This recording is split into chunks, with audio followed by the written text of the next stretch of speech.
Welcome to another live episode of the Wisco Fanatics Show, where we discuss the Packers, Bucks, Brewers, Badgers football, and basketball from an optimistic perspective. Wisco Fanatics is brought to you by Cardboard Legacy, Wisconsin's most complete sports card shop. Buy, sell, grade, and consign all at their location in Oshkosh.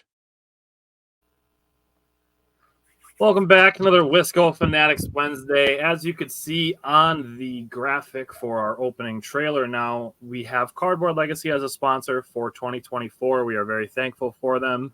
And we will actually be at their event on Saturday. They have an event at the Herd Arena, so I had to bust out the Herd hoodie for today. Live at the Herd Arena Saturday starting at 10 o'clock until 3 o'clock. They got some giveaways going. They're giving out some hobby boxes and some special cards. And Jake and I are going to be there. So, what are the reasons you need to go? I mean, maybe Jake Crowder will still be hanging around there since he just got put on the Herd. So maybe he'll show up too. So you never know. Just show up. I wouldn't count on it, but you could settle for myself and Tyler. Yeah. I did request that the rims be lowered to 9 feet so that I can unexpectedly dunk on Jake before the show starts. But I don't know if that's going to happen or not. I don't know why that's he has quality to dunk content. on me. We could throw lobs to each other and dunk on other people, but he just likes to take it. I specifically want to dunk on you. Champ in the building. Congrats to Brad. He won Tyler's side of the bracket, or my side. He won my side of the bracket. Side. My side of the bracket. Yep. Brad won your side, and I forgot who. Michael finished second. So those two, and also Tim, who won on my side, I got second. All three of them, plus myself. I know I don't really count because I'm already here, but all three of them agreed to donate their winnings to the trip for the Senior Bowl, which I'm very thankful for. That's the three of you guys, and the money from myself essentially is paying for my flights to go down there and come back. So I'm really appreciative for that. We are still doing a 50-50 raffle. So if you want to get in on that, you can send the show page a message. We're doing a 50-50. We're going to try to sell some tickets in person and online and try to raise a little bit more money for the trip. So thank you to everybody who is already participating in that and who is going to participate in that. Other than that, Barry said he's going to the Herd game on the 1st, so have fun. That said, we're going to jump into Badgers basketball first, and we're going to start with the Badgers win over Nebraska. And Mike, what are your two takeaways from the game? First off, Badger basketball team's killing it. I think we're number 15 in the AP poll as of this week. So it kind of sucks. People are starting to wake up and see this team, even though we, on the other hand, had an idea how good this team can be. So that's first Badgers point. are number 1 in the Big Ten after Purdue lost last night. So yes, I'm going to say this right now. If the Badgers win tonight, I'm making the Greg Gard apology for him. Okay. Hey, you know what I'm going to say to that. So this is obviously a quality win. And what you just said, Nebraska just smoked Purdue last night. So the fact that we were able to win how we did on Saturday, number 1, hell of a job. Anyway, first call out, Chucky Hepburn. I think it comes at a consensus. This is his best game that he played all year. You know, he was a stat stuffer this game. 13 points, 6 assists, 3 steals, 2 rebounds. I mean, the guy was everywhere. And I think the biggest call out with him is that he just seemed to have control in what he was doing literally the entire time of whether that was making the right pass, taking the right shot, stuff along those lines, and even defensively too.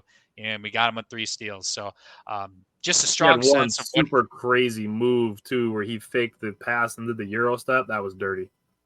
Yeah, exactly. And just a strong sense of what he was, doing the entire time. Just that complete control in my view. There was no, big mistakes that I guess I can think of off the top of my head. But, just with, the command of things. And he's just doing better because we've talked about this. He's not a guy that's not settling for last second shots in the shot clock anymore. That we're literally that's been cut in half, if not more, this season. And that credits to other teammates as well. But he's just making better decisions. He's controlling the pace, I think, in some regard as well. And no, it was a hell of a job.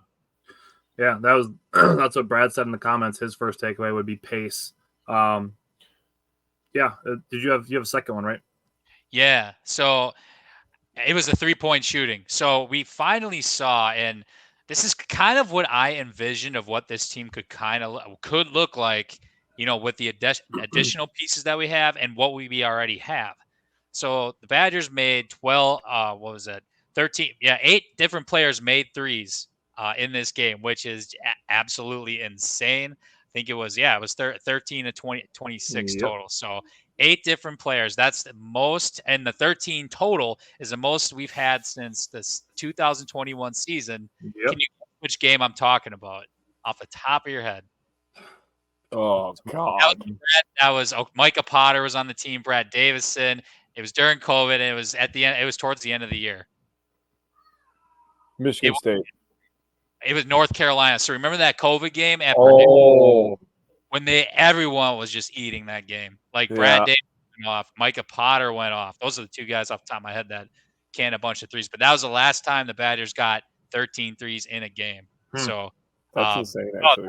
Yeah, it was a big call out. So 8 different players: Crowell, T. Wall, even though that one was whatever. But AJ Storr, Klesmit, Chucky, CE3, and John Blackwell. So again, it's kind of like what I envisioned what this team could look like. It's just another facet of like where the Badgers can be very good at. So it was good to see just another, part of the Badger offense that's starting to come together.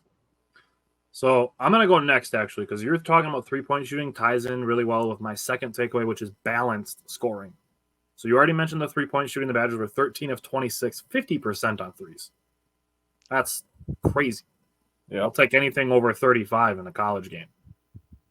Yeah. That said, the Badgers were also 33 for 60 on field goal percentage. That's 55%.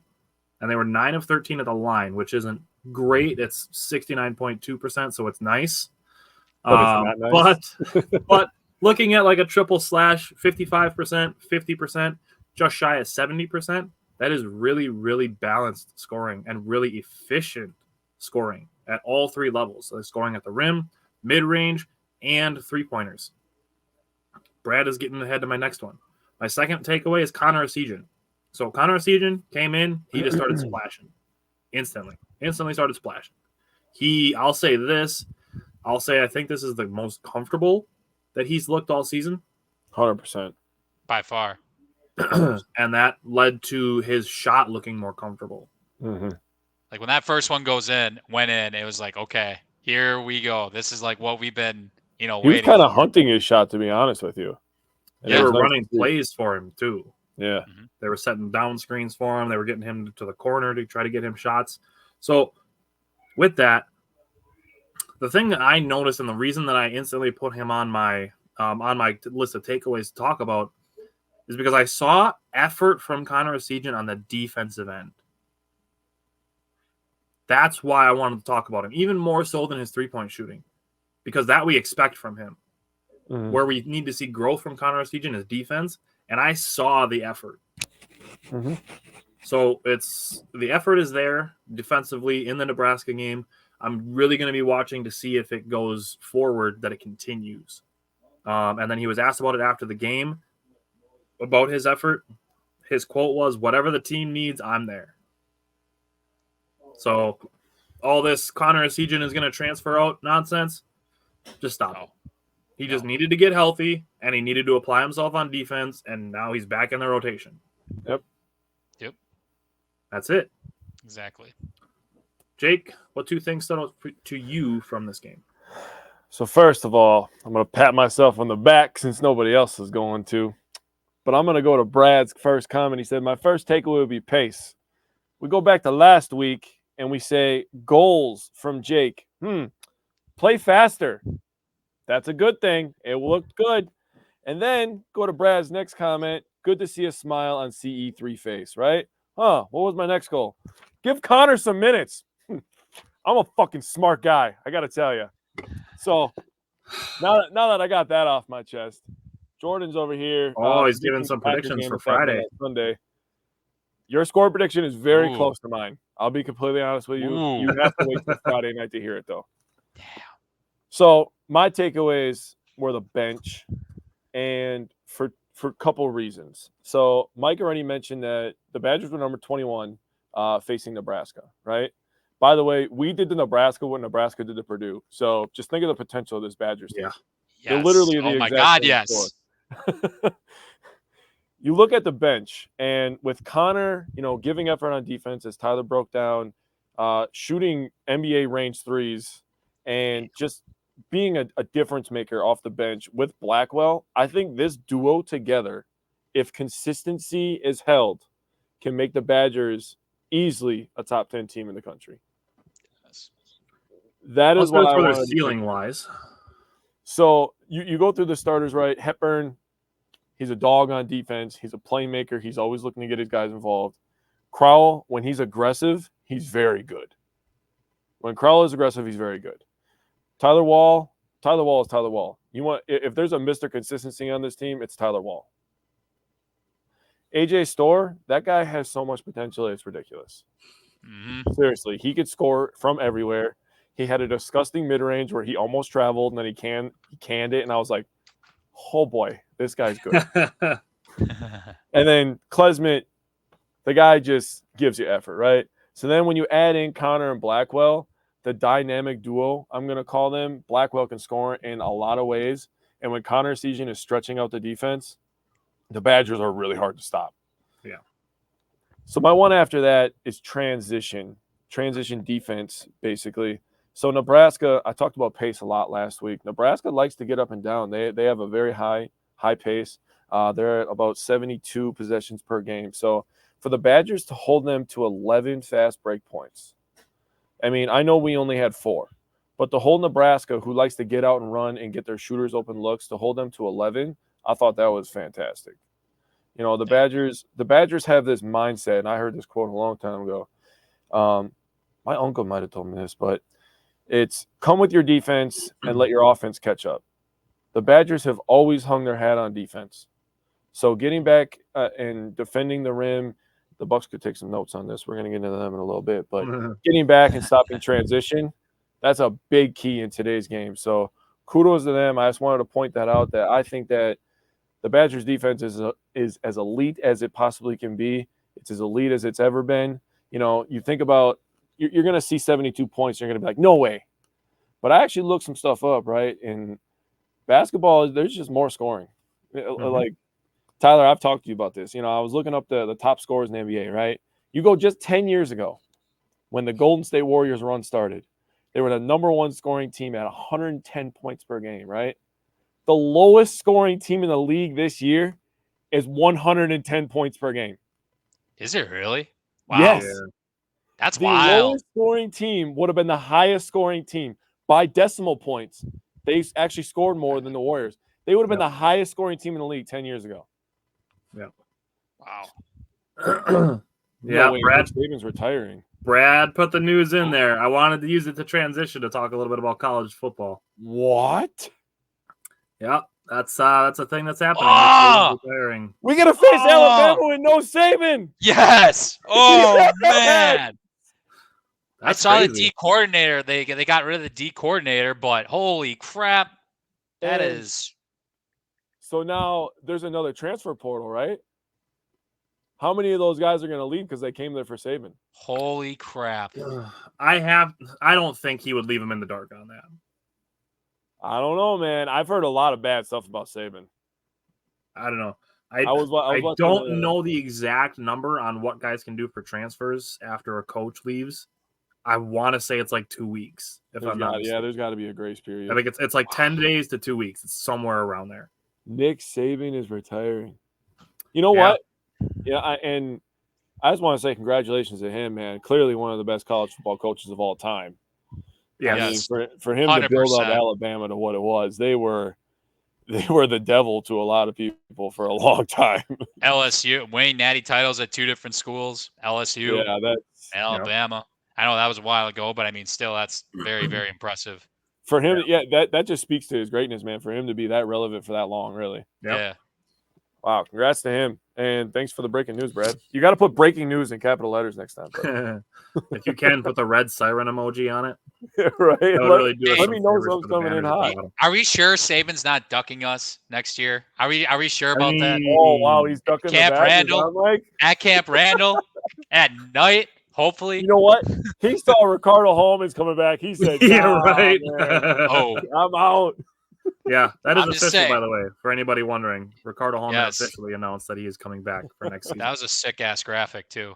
Yeah, it was. I aspire to that level. We'll see. Okay, so I want to throw a couple things out there. One, on the fundamental failure front. Yeah, my dad said breaking ? Pete Carroll out as head coach of Seahawks. Did see that. Yeah, we'll see. We'll see what happens there. There's rumors that he might work in their front office. Reggie, what's up? We're just talking some Badgers, and then we're going to transition a little bit. So, okay. One thing, fundamental failures, the Badgers did miss those 4 free throws I mentioned. They only gave up 6 second chance points, and they gave up 12 points off turnovers. So that's 22 fundamental failure points. That's super low. Nebraska did not get the lead within 13 points at any point in the second half.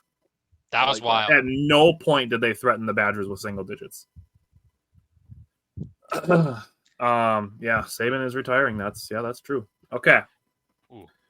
Tyler, one more thing if you don't mind. So after Nebraska's win, right? The Badgers are ranked 12th in KenPom. They are ranked 7th in the 7th in the country now in offensive efficiency. Ooh. The strength of schedule is ranked 13th. Can we give this coaching staff some credit here? The strength of schedule, like we have literally the best. You could argue we have the best resume, like in college basketball. Mike, give me those numbers again. 12th in the KenPom, 7th in the country in offensive efficiency, and 13th at the strength of schedule. 13th in strength of schedule. Got it. Yes. I had to get that out there. All right. So we only had one game to recap this week. However, we're going to have 3 next week. So the Badgers play tonight at Ohio State. They play Saturday against Northwestern. And then they play Tuesday at Penn State. So the Badgers, a little bit of traveling this week to go away, home, away. But, Mike, what are 2 goals that you have for the Badgers in their next 3 games? This first one, I'm just going to stick to strictly like tonight because this guy is actually familiar in the Big Ten. I got contained Jamison Battle for any Big Ten nuts that watch college basketball as much as me. Jamison Battle came from George Washington. Then he transferred to Minnesota for a year, I think it was, or 2. And now he's at Ohio State now for year 2. So he's averaging 15 points a game right now, 6'7" senior. It's going to be interesting who they put on him, actually.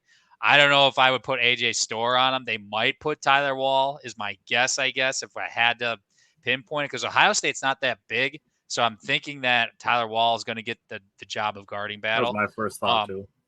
He's one stat that stuck out. He's 47 of 104 from 3, and that's best at 45.2% from 3, which is the best in the Big Ten.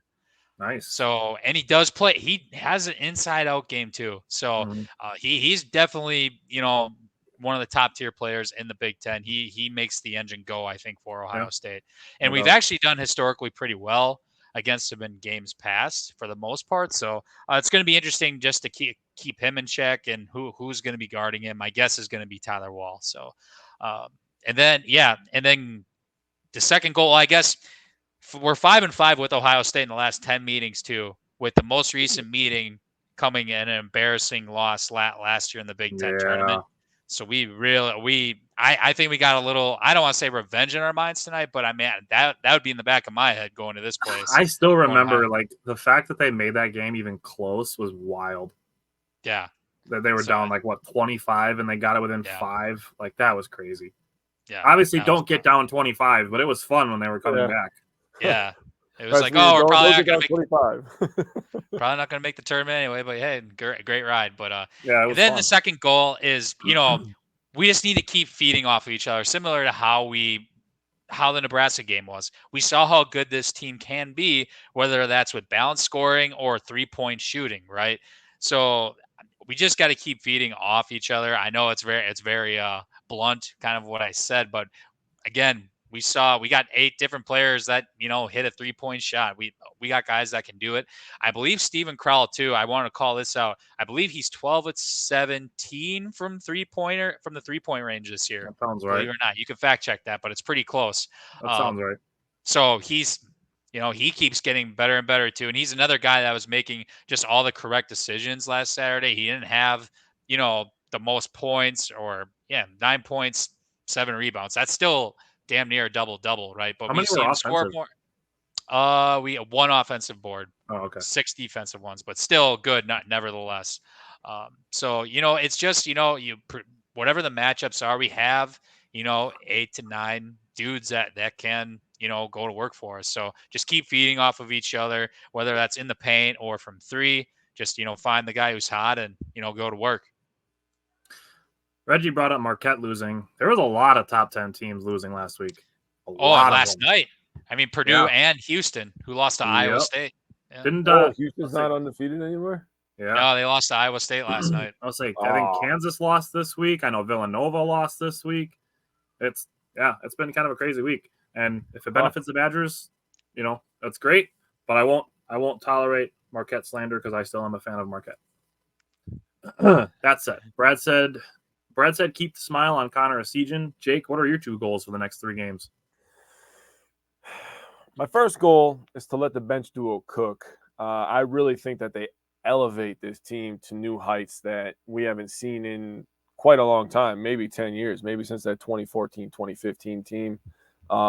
This is a really, really well-constructed roster, so credit to everybody involved with the Wisconsin Badgers team that put this roster together because they did a hell of a job. So let's have the bench duo cook a little bit. Let's have Connor stretch the floor. Let's have Blackwell do his thing. And, my second goal is Chucky needs to bring his A game. There's 2 people we faced this week that I believe are very good players. Bruce Thornton from Ohio State. He's a guy that runs the show over there. Yeah, I was getting ahead of myself. I wasn't gonna say anything, but I couldn't contain the chuckles. So. I was getting ahead of myself trying to say his name. I'm looking at the numbers and I'm ready to read them. But Bruce is averaging 16.9 points, 2.9 rebounds, and 4.3 assists. He's very quick. He can get a shot whenever he wants. So Chucky's going to have to be on his A game and make him defend you as well. And then somebody that, again, if you're a Big Ten basketball nut, you should probably know who this guy is. He has a sick name, Boo Buie, right? Boo Buie. He's a good player. He's a 5th-year senior, so he has a lot of experience. Yep. And Northwestern has been kind of tough since he's been there. I won't lie. They haven't been the same old. That's a good team. That is, don't kid yourself. That's still a good team. Yeah, so he's averaging 18.1, 3.5, and 4.9. So, again, lots of experience out of Boo Buie. So he knows how to control pace of a basketball game, especially in the Big Ten. He's been around for a while. So Chucky's going to have to go mano-a-mano with both these dudes. Yeah, and I want to throw this out there real quick on your bench, your bench goal. It's going to take time, obviously, but when Nolan Winter puts some muscle on, he's going to be harder to score on. Oh, yeah. So, and they talked about this during the broadcast, and just kind of you brought up a little bit in the defense part of it too. He's not going to be as easy to push around by upperclassmen who have been building muscle for the last 4 years. Yeah. So I'm gonna give him some time on that to build some muscle. But my 2 goals, first, ties into my takeaway from the Nebraska game, is to maintain the efficiency. And it comes from making good decisions and from playing for each other. Mm-hmm. So we talk about there's a lot of guys that can score on this team, but we've seen it, and I'll use the Packers as an example because it's a perfect example. When everybody wants the best for everybody else around them, that unselfishness, it makes teams so hard to guard everybody. Yeah. Mm-hmm. So if everybody is willing to try to help each other score, get each other open, help each other on defense, and then turn that into offense, maintaining that efficiency, you're going to get guys open shots. So that's a big thing. My second one, the conditioning. I want to see good conditioning on a busy week. This is the 3rd week in a row that we've only had 1 game to recap. Next week, we're going to have 3. 3 games in the next 7 days. 6, actually, if you include tonight and then to Tuesday. So 3 games in the next 6 days. I want to see what the Badgers conditioning looks like, especially on Tuesday after having played 2 games in the last 4 days. That's a really good call, by the way. Call. And 2 games on the road. Yep. So and lots of traveling in between because they go home, they go away, home, away. So that's 4 flights in between each game. Yeah, I like it. All right. Anything else you guys want to throw out there on Badger basketball before we say bye to Mike for the week? You'll be here longer next week, so Yeah. Yeah. They're good. They are good. God damn it. I knew it. But no, that Nebraska win, we saw how big of a win that actually is. I mean, that's a tournament team. And 100%.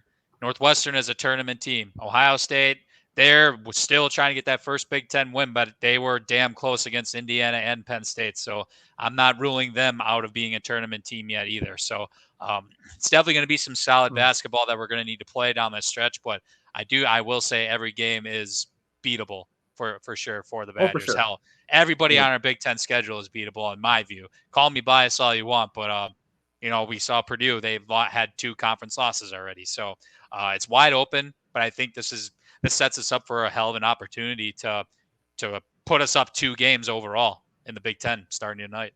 The Badgers play Purdue February 1st, if I remember correctly, right? Let's look at that. Let's fact check that real quick. Because if they do, that could be a top 10 matchup. Yeah, February 4th. Oh, and 4th. And March 10th. So we play them twice yet. Yeah, it's our last game of the season, right? Yeah. Before the Big Ten tournament. March 10th. Yeah. So playing at Purdue is always tough, but the first, both matchups could be top 10, but I'm mainly focusing on the first one, which could be a showdown, dude, in the Madtown. Man. Mm-hmm. All righty, Mike, we will bid adieu to you next week. We will see you back. And until then, have a good week. Later, fellas. Pack 34, Cowboys 31. Let's get it. Oh, 34? We're going to need to drop 30 on them dudes, I think, if we have it. Super close to mine. Spoiler alert. We don't need to drop 30. We can run the ball. See you later, Mike. All right, so my dad left a comment in here that's a perfect transition to go from the Badgers to the Bucks. My dad said that Giannis is about to pass Michael Finley in NBA scoring. I would like to keep track of more milestones like that. That's a goal I have for the page for the future, is to be able to keep track of milestones more. So it's one of those things where it's like, man, when we can do this all day, every day, that's something I'm going to be able to do more. But yeah, so Giannis approaching Michael Finley to pass in NBA scoring. Now, we do not have power pairs this week, nor do we have underrated performers. Nope. Our Bucks stuff is completely different this week because the team is completely different this week. So before we stage an intervention, which is how we're doing our Bucks coverage this week, I feel like we should light a candle. We should light a candle. Is there anything you want to say on any of the games individually before we stage the intervention? Hang on. Give me a sec here. I'm going to start with the Pacers game. I have a couple. Firstly, we got to see Damian Lillard poster Miles Turner, which was cool. Yeah, that was lit. No, everything I'm about to say is going to relate to the game. So. Okay. I just want to touch on a couple things here and there because we talk about the scapegoat mentality often, and the scapegoat mentality thing that people have with the Bucks right now is defense and Coach Griffin. I don't understand the Coach Griffin stuff, but because he's a first-time head coach, and we're not perfect at everything right away. Yeah, so defense, as far as the Pacers game is concerned, I'm okay with putting this one on the defense because the Bucks shot well. They gave up 47 points in the third quarter. That's okay to give up in a half, not a quarter. So I'm okay with putting this one on the defense. The Spurs game, I'm not okay with putting on the defense. Because the Spurs, first of all, I respect the hell out of their coach. Second of all, Wembanyama is a unicorn. And the Bucks have never faced him before. Yeah. And the Spurs shot efficiently. It is what it is. That game isn't some crazy defensive collapse. Same with the Rockets game. So the Rockets scored 112 points. Yeah. The defensive issues is not a one-size-fits-all for every game the Bucks don't win. Rockets scored 112 points. That is their season average.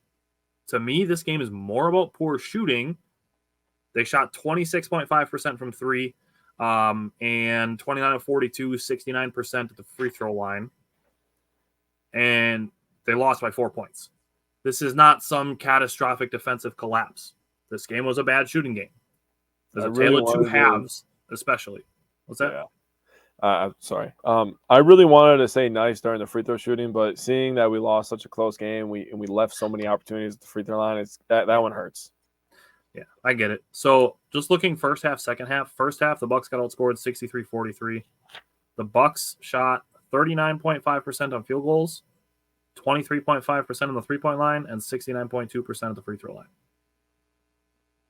Second half, the Bucks outscored the Rockets 65-49.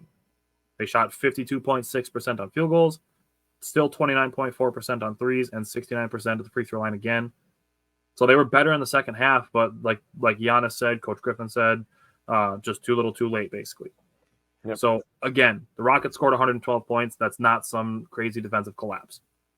The Jazz game, it didn't matter if they played good defense or not, and I'm not saying they did play good defense. They played good defense at times, and it didn't seem to matter. But you can't compound not having good defense with bad defense, crazy shot making by Utah, and then turning the ball over on offense. That's my biggest thing is turning the ball over when you're already shooting poorly. The Bucks only scored 23 points in the first quarter, and they were down super big, super early. So that said, let's get into our intervention. There's different ways to look at this. So you can call them problems, whatever you want. Problems, opportunities, things to work on, whatever it is. I'm just going to start. I'm going to say the problems that I see is some days the defense makes things too easy. Some days the shooting is bad. And then the compounding bad shooting days with turnovers. That is my biggest thing. I'm going to talk about what I think about the defense when we get into some other segments with this. But for me, the biggest problem that I have is compounding bad shooting with turnovers. You cannot get 0-shot possessions when your 1-shot possessions are not going through the rim. If you are not scoring well, you cannot take away chances to score without getting a shot. That cannot happen. Yeah. The way this team is built, and I will give them a pass on the Jazz game offensively because they did not have a true point guard on the roster. That's fair. Both of them were hurt. Dame was out for personal reasons, but Campaign is in the concussion protocol. They were both. Give them a pass on that game. Yeah. But when you are in a bad shooting slump, you cannot turn the ball over on top of it. That's not the time to sprint out in transition and try to make crazy fun passes. That is the time to slow the ball down. That is why we traded for Damian Lillard, to make the half-court offense more effective. So go ahead. It's also why Giannis was working on his post moves. True. This last offseason. So true. So it's a philosophy thing, and it is a new coaching staff. So that is part of it. And we talked about the amount of roster turnover. But that's something that needs to get through everybody's head is when they're struggling to shoot, slow the ball down because this team can score in the half court. Yeah. They've been way better at it this year. And we talked about this last week or 2 weeks ago, that the Bucks took their biggest weakness from the playoffs, which was half court scoring, and made it one of their biggest strengths. So when you are struggling, go to what works for you, which is the half court. It's the Giannis and Dame pick and roll. It's the Dame and Brook Lopez pick and roll. It's the Giannis and Chris Middleton pick and roll. Get into those things instead of everybody trying to sling passes across the court to corner three-point shooters. Yeah. Those passes are getting intercepted way too often, and it's just not worth it. I get if you have numbers to attack and transition, but this extra, trying to make these crazy passes and stuff, you need to reel that in when your offense is slumping. Great. Okay. What potential problems are you seeing for the Bucks that you would like to intervene on? I don't even know where to start.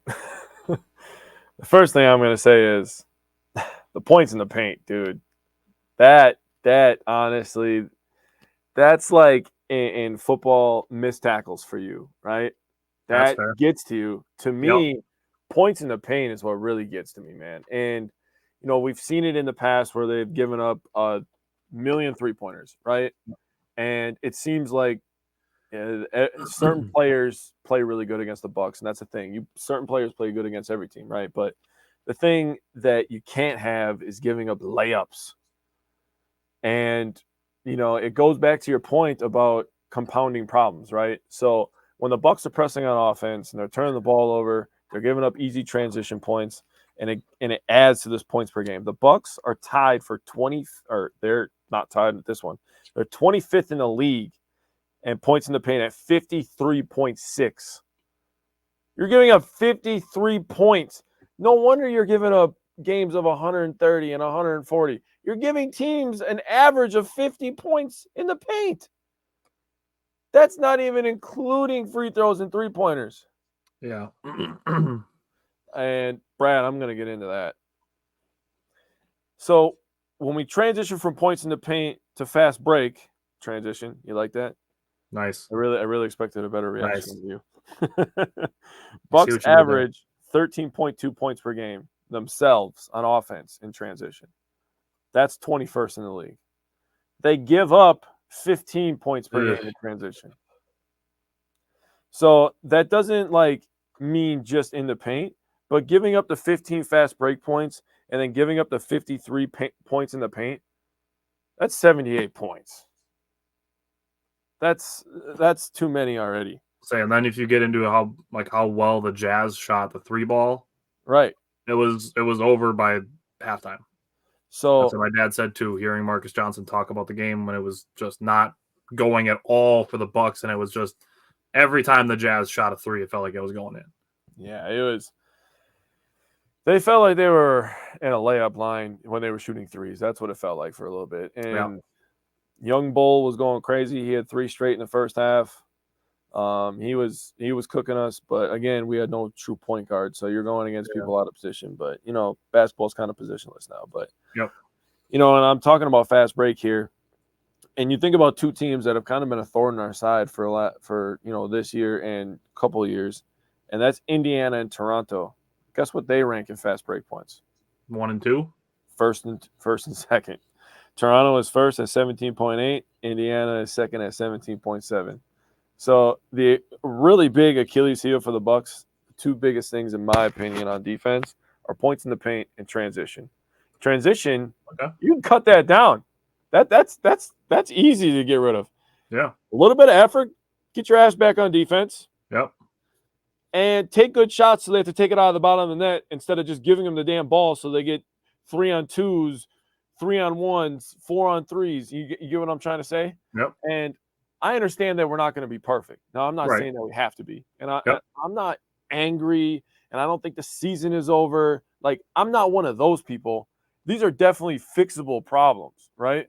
What do you think? Because this is how we approach these things. We want to see incremental improvement. We're still not even at the halfway point. And Brad brought up something that a lot of guys do too, is complaining to refs for foul calls.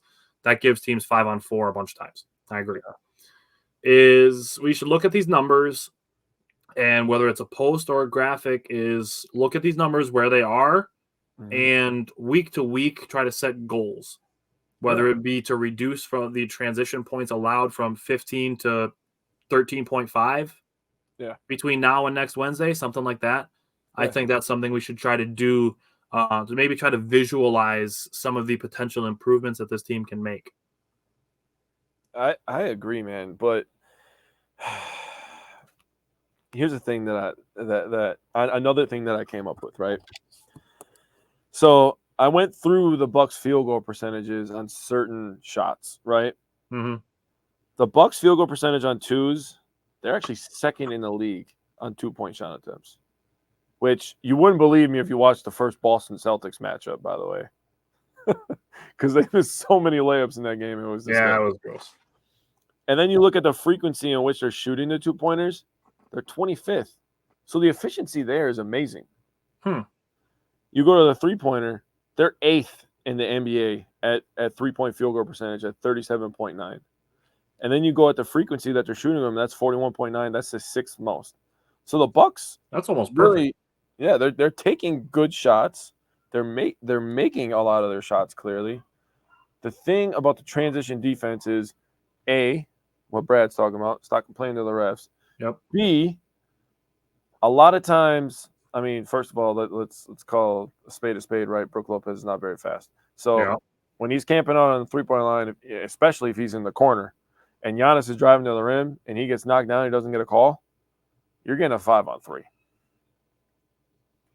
Yeah, I wonder if that's something, and this is obviously just us talking about it, but I wonder if that's something they could coach Brooke and be like, hey, we're going to accept that you're not going to be part of our offensive rebounding, and you could just get back and be a force in the paint to force guys to spread out and, maybe force them to take transition threes instead of transition layups. And this is nothing against Brooke. I love Brooke. Brooke is awesome. Brooke is a fantastic player, fantastic person, but maybe just let him stick to the top of the key three so he doesn't have as far back to run. Yeah. Not the corner threes. Leave the corner threes to the guy that knocks him down a lot, and his name is Malik Beasley because he's very good at those. And Pat Connaughton. Because Pat Connaughton's hustling back on defense anyways if he's in the 100%. Corner. Let me throw this out there to you on that subject of keeping Brooke Lopez on the top of the key threes. I wonder how well a Brooke Lopez Giannis pick and roll would go. I think it would be awesome. And I wonder how teams would defend that, because you're either hypothetically getting a slower defender on Giannis or you're leaving Brooke Lopez open for a top of the key three. Well, I can tell you the weak side defender is going to have to fully commit to helping that big guy. Mm-hmm. So, one, Giannis is going to have to watch out for the offensive foul because a guard's not going to try to block Giannis' shot. Right. They're probably going to try to take a charge. And Giannis, if Giannis doesn't think that he can get there with his first step, he has to pass out of it. Because there's just going to be so many people that attack him. I mean, you saw it in the Jazz game when Giannis drove to the rim. There was legitimately 4 Jazz players on him. It was we needed Dame in that game. There was no spacing in the Jazz game. So I think it could work, schematically, if you could draw it up correctly and have people in the right spots. But Giannis is going to have to be in playmaking mode at that moment. Yeah. Or like we talked about, I think it was you brought it up last week, Giannis might have to play off the ball a little bit more, and you use Damian Lillard and Brooke Lopez, like I just brought up in those pick and roll situations, and make Giannis an off the ball nightmare because you constantly have to be wondering where he is. This is something that Chris Middleton does really well. If they use Brooke Lopez and Chris Middleton on a pick and roll, that works really well because Chris is always looking to where he can throw lobs to Giannis. So having Giannis off the ball and running pick and roll action with Chris Middleton or Damian Lillard and just having Giannis constantly cutting to the basket. And if you don't cut him off, you're either giving him a cut to the paint or you're getting dunked on or occasionally run over. I think Chris Middleton has to play with a little bit more confidence on offense. And I don't mean that in like a disrespectful way. I mean that in a way of like teams are starting to pick up on him looking for Giannis for the lob, and that's not like a bad thing. Like that should always be an option. You have a 6'11" guy that can dunk on a 15-foot rim. I mean, that's a nice thing to have, right? But Chris Middleton, when he's aggressive and he's asserting himself, is a different monster. He's a bucket. That's a guy that could average 25, not 20. Oh, yeah. So I need Chris Middleton to put the pedal to the metal a little bit and be a little bit more assertive on offense, especially when Damian Lillard is out. When Damian Lillard's off the floor, like Chris Middleton, So, turn into DeMar DeRozan with your shot selection at that point. Yeah, and I think Chris can get to the rim a little bit better than he gives himself credit for too. I think that definitely sometimes more than Bucks fans give him credit for. That as well. I think sometimes he takes mid-range shots because he knows he's good at them. When like I'm thinking like, Chris, if you would have taken one more hard dribble and gave a shoulder, dude, you're probably getting fouled, which is also a good thing because you're good at shooting free throws. Right. I will say this as far as where he's at right now, and the Bucks played a back-to-back. Chris Middleton played a back-to-back. Yep. We only played the first half, which was the plan. Yep. I don't necessarily want to see Chris Middleton trying to go and play for contact. I get it. And I'm not saying ever, like, I'm not saying he should never play for contact, but if he can get a stop and pop at the elbow uncontested, like, I'll take the 2 points. Thanks. Oh, right. But I'm talking about the ones that I feel like he forces a little bit, where I'm like, take one more hard dribble, you're getting a layup there. And he can finish in the rim, at the rim. So, and he's a legit 6'8". So go to the rim, man. I guess it would depend on who's in the paint on the opposite end. Like if it's Mitchell Robinson, like take your jumper, or Joel Embiid, like take your jumper. Yeah. But if Jokic is in there, like you can go. He's not swatting your shot or running into you. Well, he might run into you, but that's just because he's not very good at it. I don't understand. Okay, this is just random, but I don't understand how you have such good footwork on offense, but you can't have good footwork on defense. That doesn't make sense. He uses all of his mental capacity on offense. I mean, clearly, yeah, he does some ridiculous stuff. All right. Anything else you want to intervene on before we talk about some potential solutions? I wanted to talk about the rotation, but I really don't have a problem with the rotation. I do have a problem with the rotation, but I can't say anything right now because Jay Crowder's not in there. Really close. So once I see what the rotation looks like with Jay Crowder in there, then I could probably have, I can have more context, first of all. Right. But I just want Dame and Giannis to be a little bit more staggered in the first half. That's the only thing that I have. And I understand playing them together and Dame plays the whole first quarter, but like if you have to take Giannis out another minute early and then let Dame cook for an extra minute so maybe he can get into a better flow when he comes back in. You know what I'm saying? Yeah. And this is the thing. We talked about this last week too. Not even halfway through the season. And it's not like there's groundwork from last season to build on. Dame and Giannis before this season had never played together. Right. So there's no basis here of how this stuff can work because neither one of them has played with as good of a player as each other. Right. So there's no base, there's no foundation for what they are doing. They are finding it all out. And we are not even halfway. Yeah, they'll be fine. I'm not worried. It's going to come back into one of my things that I'm going to talk about as a reason for optimism. All right. All right. Let's talk about some potential solutions. I'm going to be straight up honest with you. I have two super outlandish ones that are probably not going to happen except in like one alternate universe. And then I have one that is a much more realistic option. Mm-hmm. So it's up to you if you want me to go first or if you want to go first or if you want to alternate. Cook. All right. You want me to give my slightly outlandish or my super outlandish one first? Slightly. Slightly outlandish? All right. This is the first one I wrote down anyways. Bobby Portis, Pat Connaughton, Andre Jackson Jr., and maybe draft compensation for Andrew Wiggins. Oh. So the reports are that Golden State wants a bigger role for Jonathan Kuminga. So what they get back in Pat Connaughton is a backup to Jonathan Kuminga. Bobby Portis gives Golden State attitude without being full Draymond. Gives them a good rebounder. So they keep their forward depth with Pat. They get a good rebounder in Bobby. Andre Jackson Jr. gives them a young, versatile defensive prospect, and then draft compensation to make it work. Andrew Wiggins then gives the Bucks a bona fide defensive-minded starter, a guy who's got proven championship experience, another guy that can score, and then we can have Malik Beasley be the sixth man of the year. That's tough. I'm on board. I mean, I'm not going to be against Air Canada on my team. Yeah, like I said, it's slightly outlandish, but his asking price is lower because he's having kind of a down year after playing really well in the finals. So again, while I don't think this is really at all possible, like I said, it's slightly outlandish. I do think there is a realm where you can make it make sense. I'm with it. I mean, I have a trade in one of mine too, but mine's not as big as that one. My other one is worse. Oh God. What do you got? You want me to rip it? All right. Rip it. I'm game for this. This is fun for me. Bobby Portis, Pat Connaughton. Brad said only if Wiggins decides he wants to play every night. Well, I mean, if you're playing with Giannis and Dame, you're probably going to be okay.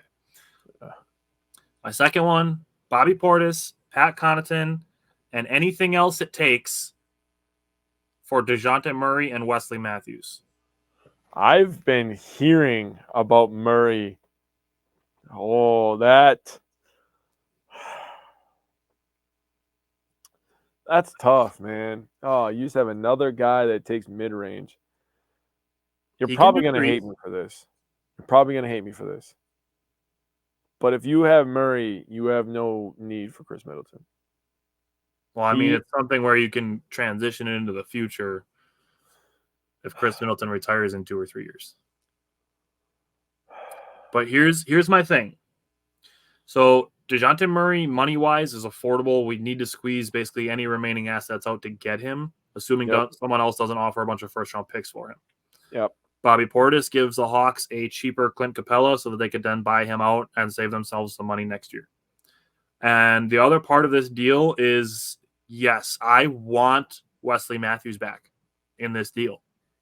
If the Bucks make a trade with the Hawks, whether it be for DeJounte Murray or for Bojan Bogdanovic or DeAndre Hunter, who's on the trade block, he's a little out of the Bucks price range, but I want Wesley Matthews back in the deal.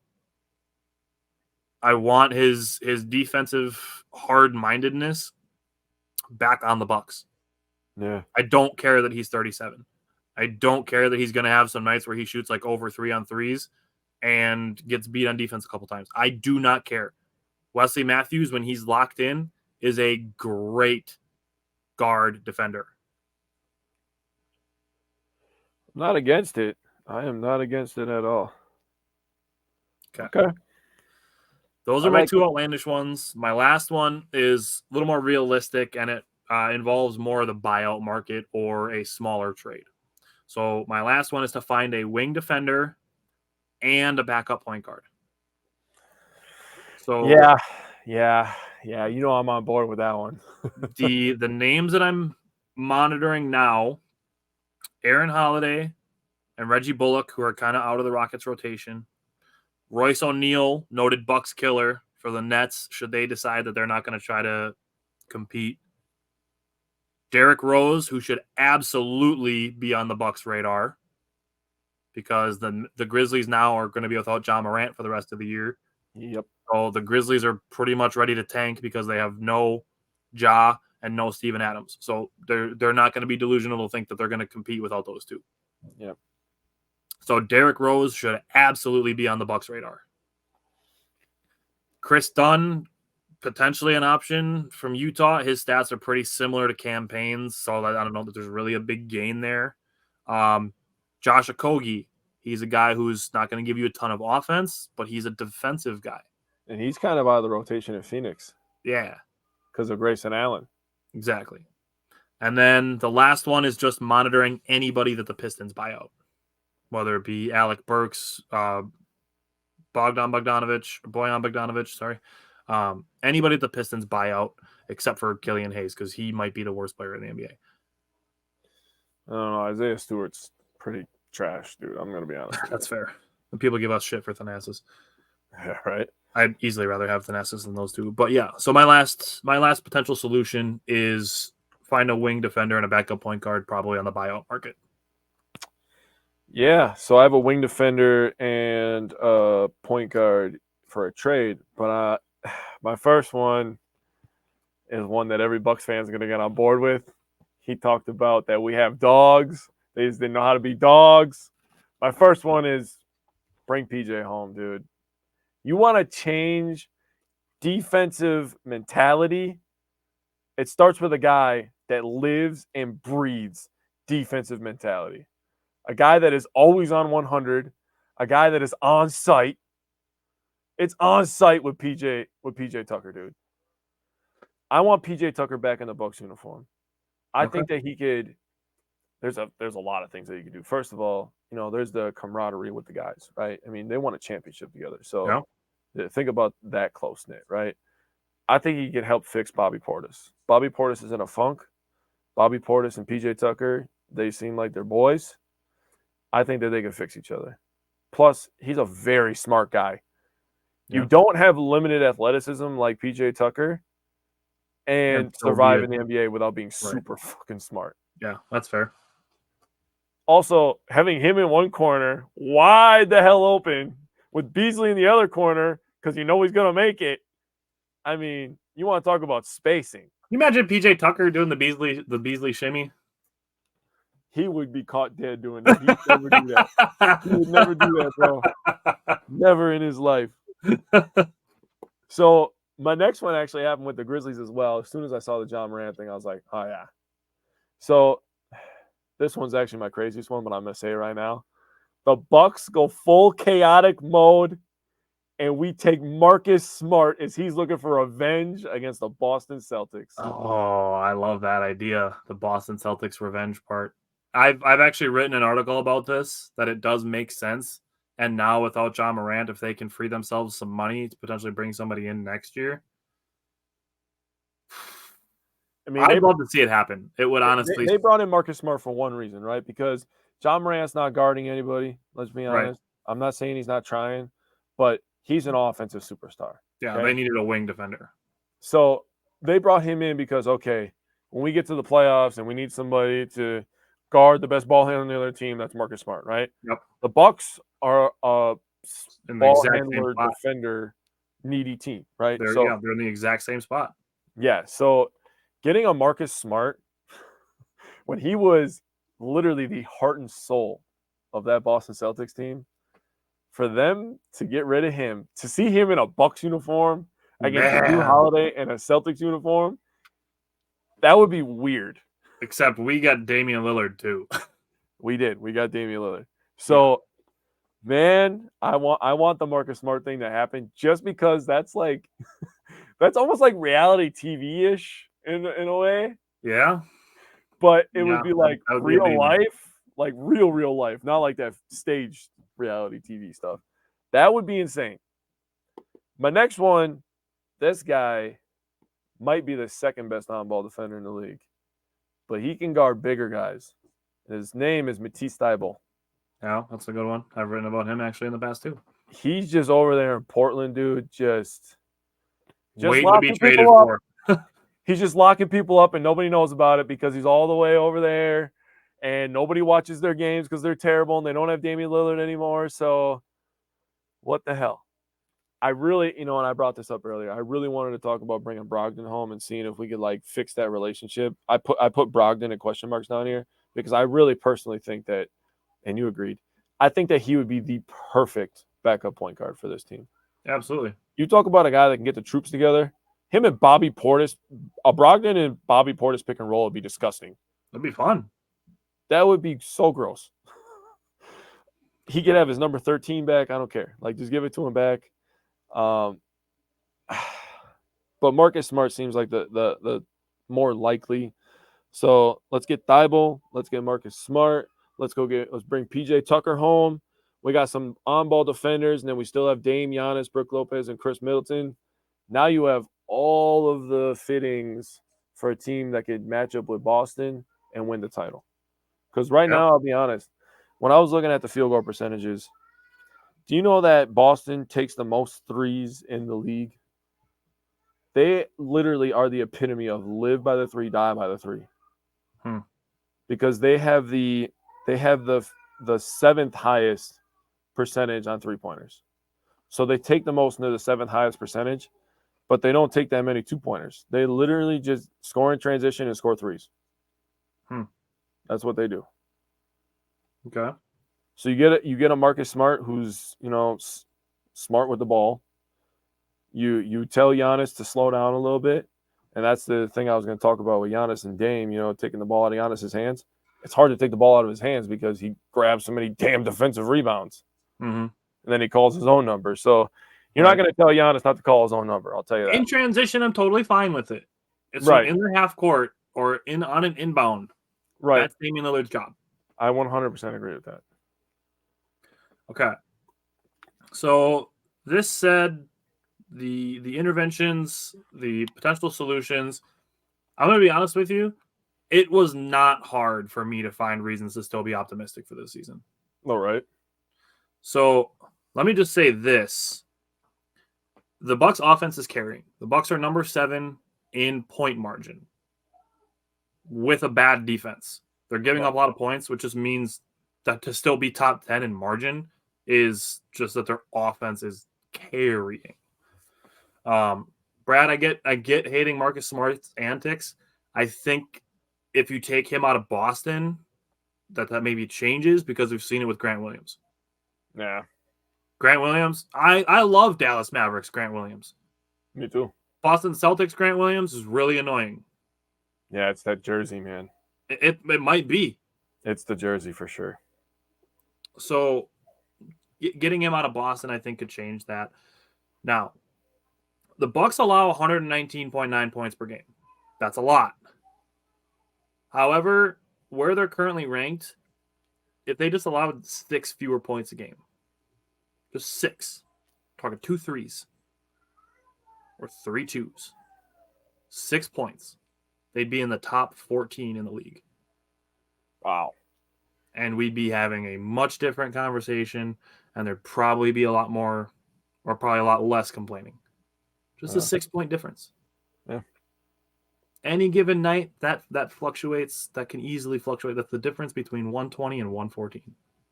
Yeah. Which is where the Bucks are. Mm-hmm. 6 points. If the Bucks can cut half a point a week off of that, and over the next 12 weeks, that's 3 months. That's right before the playoffs. They'll be in the top half of the league in defensive points per game, and their offense, as long as they're healthy, it's not going anywhere. Agreed. So that, first of all, reason for optimism for me. Said it a couple times already. We are not even halfway through the season. Not even half. They're still second in the East. Second. We won the title as a 3 seed. Mm-hmm. And people are in tears, hysterics, full-blown fire everybody, trade everybody mode. Second in the East. Because I lost 3 out of 4. Yep. People, if this is how you're going to act, honestly, just turn your TV off until April. I saw a post on Twitter, and it was from a guy who posted a 5-game losing streak in the 2021 season. And he said, imagine if the Bucks had sold the farm this year when fans were complaining. Just saying. And it was also in January, but it was in late January. They went on a 5-game losing streak. I think I remember that, actually. We've been covering the Bucks for 3 years now. Yeah, Oh, we're coming up on the 3-year anniversary of the show, I think. Oh, here it is. They lost to the Suns by 1 point. They lost to the Jazz. They lost to the Thunder. They lost to the Raptors back-to-back. Brad said Giannis talks about building habits. Unfortunately, these are becoming bad habits.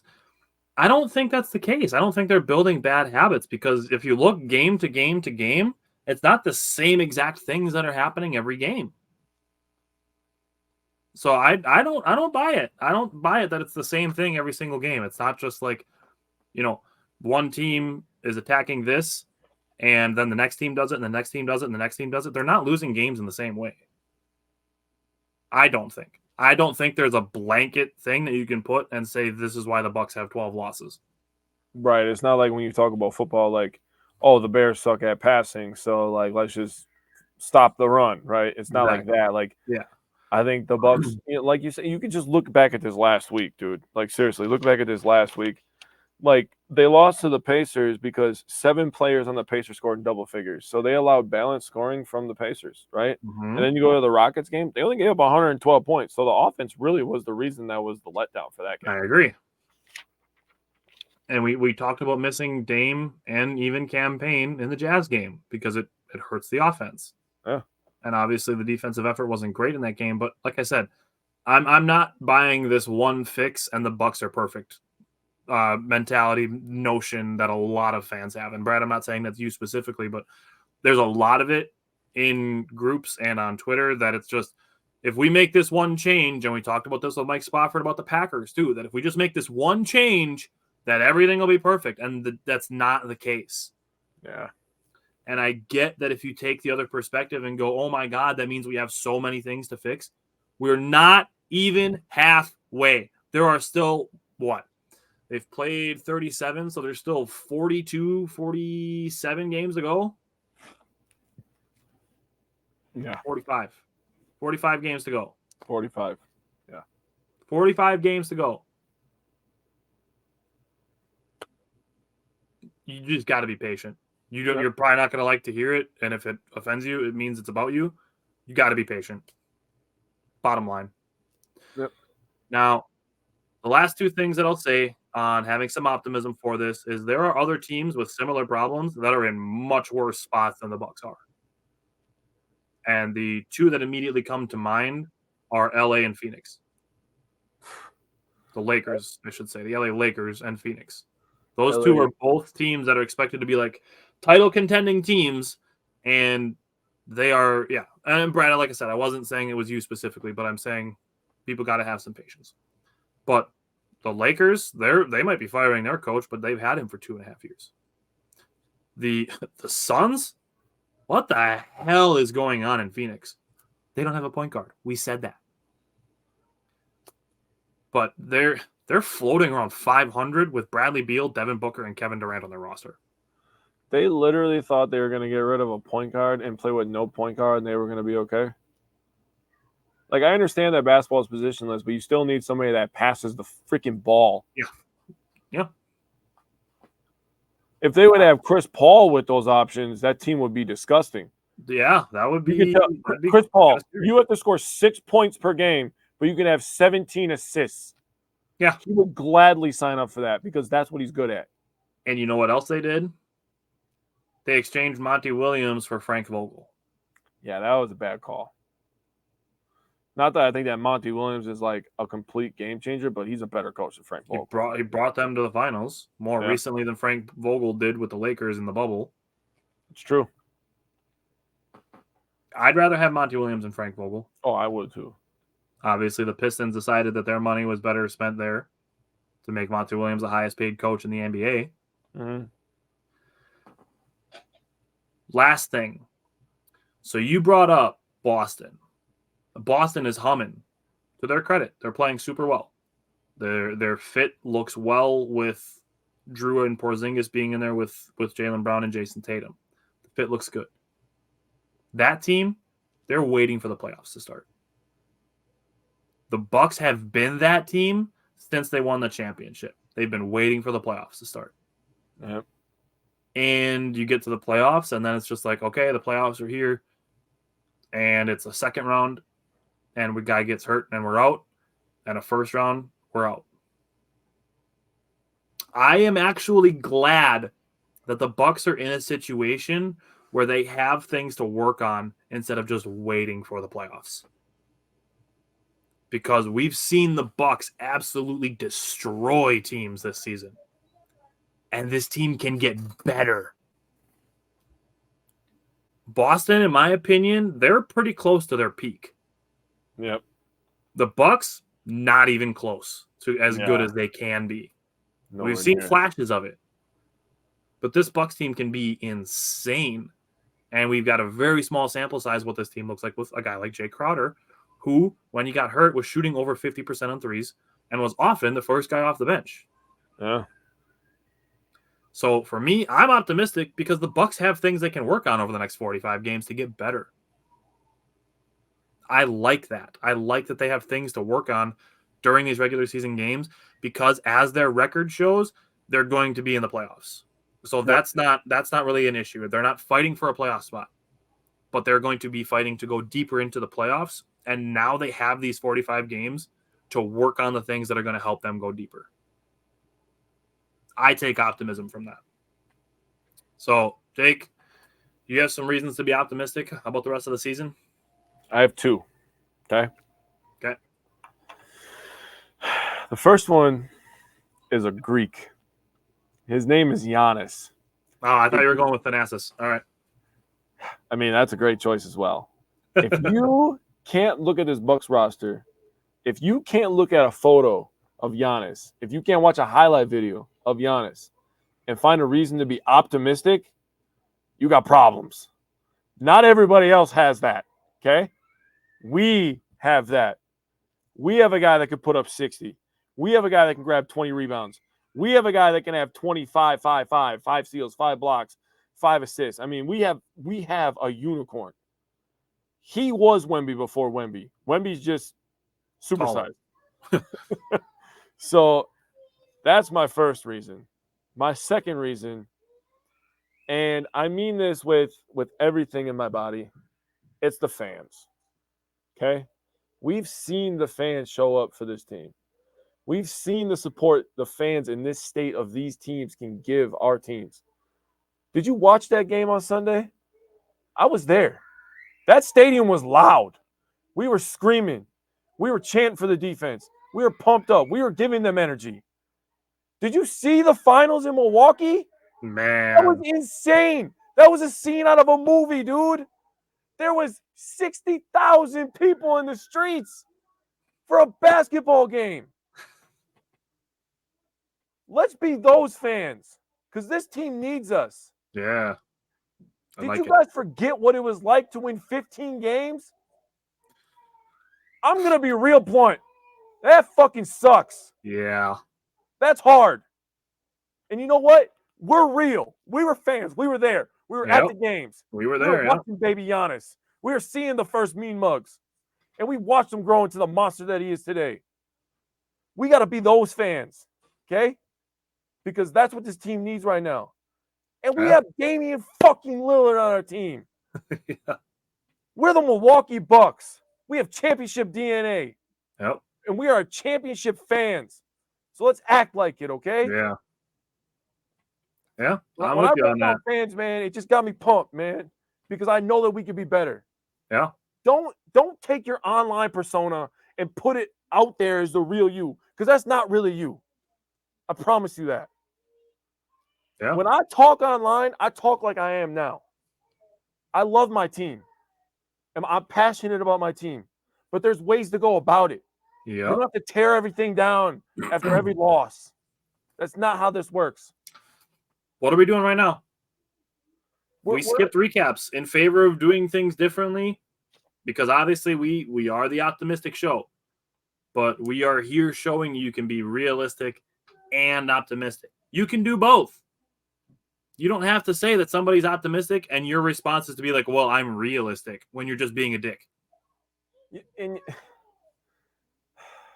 I literally, like, I don't say the word hate a lot. Like, when I say hate, I hate, okay? And, like, hate's a very strong word to me. I hate when people say that. There is literally no room in the world for that. No, you're not being a realist. What you are is you're being argumentative, and you're not agreeing with what I'm saying, and you're not being open-minded, and you're not having a different way of thinking about things. And there's nothing wrong with thinking differently, okay? No. And Luke Fickell talks about change all the time and adapting. So I think it's time for fans to adapt. So let's be better. Let's be the fans that we're known for. Lambeau Field is always known for being awesome. Bucks, Giannis talks all the time about how the Bucks fans give us energy. So and they got booed last game, and it happens. Yeah. But let's be better. Let's give this team energy. Yeah, and I would say in addition to it, let's cultivate some patience. Yeah. We've played 37 games. There's 45 to go. 45 more games. Yeah. That's a lot. A lot of games. That's a lot of games. That's a lot of games. We're just starting to get snow on the ground, and all the snow is going to be melted when the regular season is over. Yeah.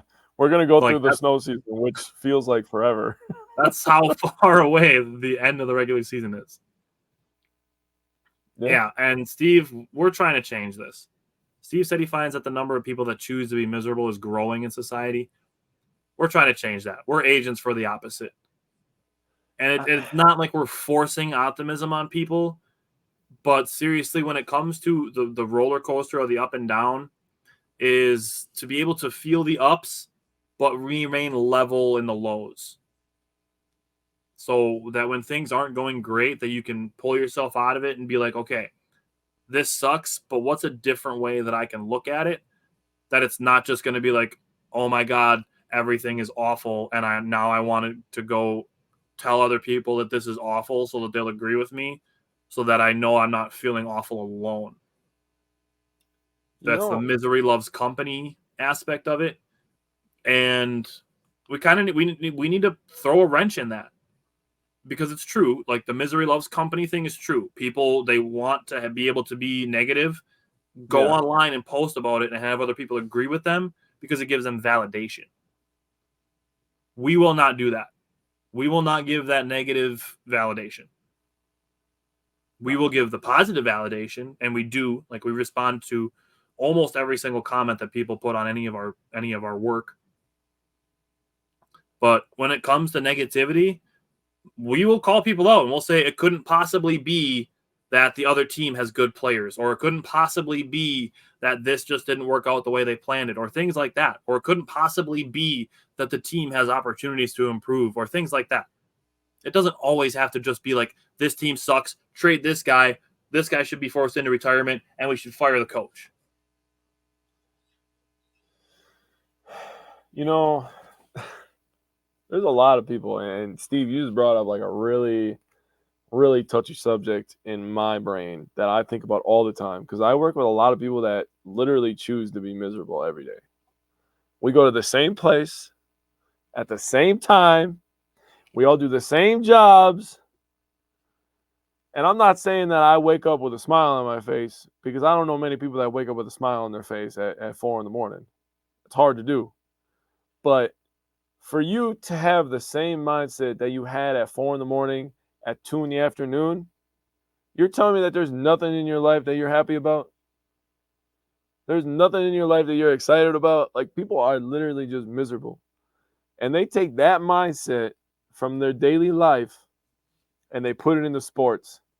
Or whatever negativity they have, they project all of that into their sports fandom. And that is just wrong to me. I don't know how many times that I have to talk about it, or Tyler has to talk about it. This is a form of entertainment, okay? This is supposed to be fun, okay? Yep. I don't care how much money you bet. You made that decision, okay? That is strictly on you. That is accountability on your part for betting that money. I don't care what else you have going on in your life. Now, there are situations that I will feel bad for you, and I'll gladly listen to people if they need somebody to talk to, honest to God. But don't take something that's supposed to be fun for everybody and make it suck because you're mad. I don't like that. Yeah. I like watching basketball. I enjoy watching Giannis dunk on people, okay? That's fun for me. Yeah. Because then I get to go on my Xbox and I get to be pretend Giannis, and then I get to dunk on people. So let's just let sports be fun, okay? That's something that I have been wanting to get off my chest for a while on this show. We talked about it with Spofford on Friday night too, that it shouldn't have to be the case that we avoid social media when things don't go well, when our teams lose, that we then have to avoid that. Like, if that was a real place, and like there was a place that we hung out and we had to avoid going there if the Packers lost or the Bucks lost, and it's like, okay, I don't even want to go there because I know the people are going to be shitty. Yeah. That's what social media is.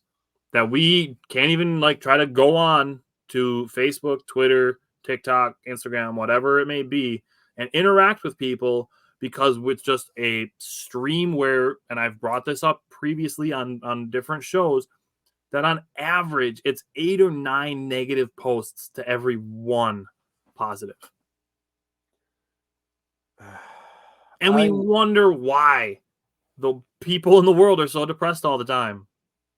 You don't think it's a product of what they see? And you might just say, well, I only made one post. You could be one of the 8 or 9 negative posts. But there's 8 other people who are part of that.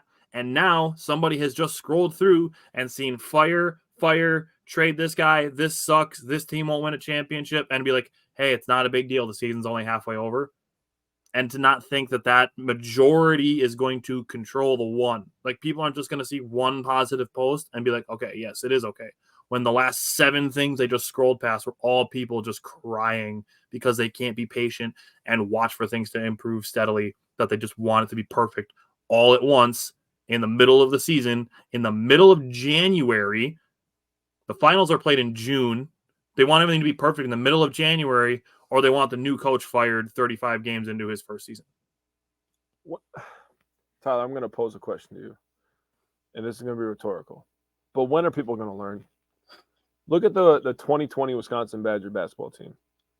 That team didn't look like world beaters. Obviously, the tournament got canceled, but they got insanely on fire. And they looked like the team to beat going into the tournament. Mm-hmm. Look at the Milwaukee Brewers. The Milwaukee Brewers offense wasn't anything to write home about. I'll call it what it is.